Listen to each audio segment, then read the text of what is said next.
नमस्कार. महाराष्ट्रातील विविध क्षेत्रातील बातम्या झटपट आपल्या मोबाईलवर पाहण्यासाठी लगेचच सबस्क्राईब करा राष्ट्रशक्ती लाईव्ह न्यूज आणि सोबत बेल आयकॉन प्रेस करायला विसरू नका. मुंबईकरांची जीवितहानी म्हणून ओळखल्या जाणाऱ्या मुंबई लोकलमधून दररोज लाखो लोक प्रवास करत असतात. आपल्या स्वप्नपूर्तीसाठी ठिकठिकाणाहून लोक मुंबईत येतात आणि मुंबईचेच होऊन जातात.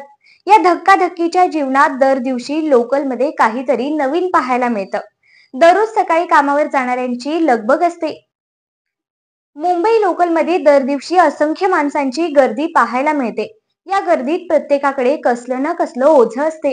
बाप होणं काही सोपं नसतं, हे म्हणतात ते खरंच.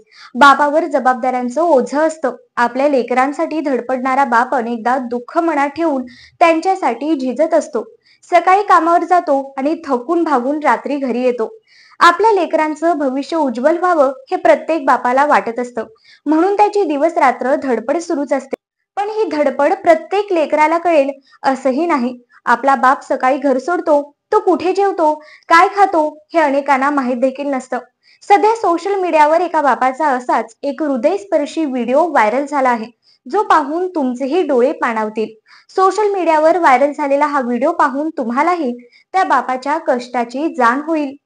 व्हायरल व्हिडिओमध्ये आपण पाहू शकतो की लोकलच्या गर्दीत एक माणूस डब्बा खातोय. या गर्दीत बसायला सीट मिळाली नसल्याने तो लोकलमध्ये खालीच बसून आपली भूक भागवताना दिसतोय. सगळ्या जबाबदाऱ्यांमध्ये अडकलेला हा बाप 2 वेळचं जेवण ही नीट आनंदात खात नसल्याचं यावरून दिसून येतंय. सोशल मीडियावर व्हायरल झालेला हा व्हिडिओ @writeraltaf001 या इंस्टाग्राम अकाउंटवरून शेअर करण्यात आला असून घरच्या जबाबदारीचं ओझं घेऊन स्वतःच्या जीवाची पर्वा न करता धावपळ करणाऱ्या बापाचं आयुष्य अशी कॅप्शन देण्यात आली. व्हिडिओ व्हायरल होताच याला तब्बल 1.4 मिलियन व्ह्यूज आले आहेत. सोशल मीडियावर व्हिडिओ व्हायरल होताच अनेकांनी यावर आपल्या प्रतिक्रिया दिल्या आहेत. एका युजरने कमेंट करत लिहिलंय की बापाशिवाय आयुष्य अर्धवट असतं. तर दुसऱ्याने मला पप्पा नाहीत पण आता मात्र मला समजले वडील काय असतात अशी कमेंट केली.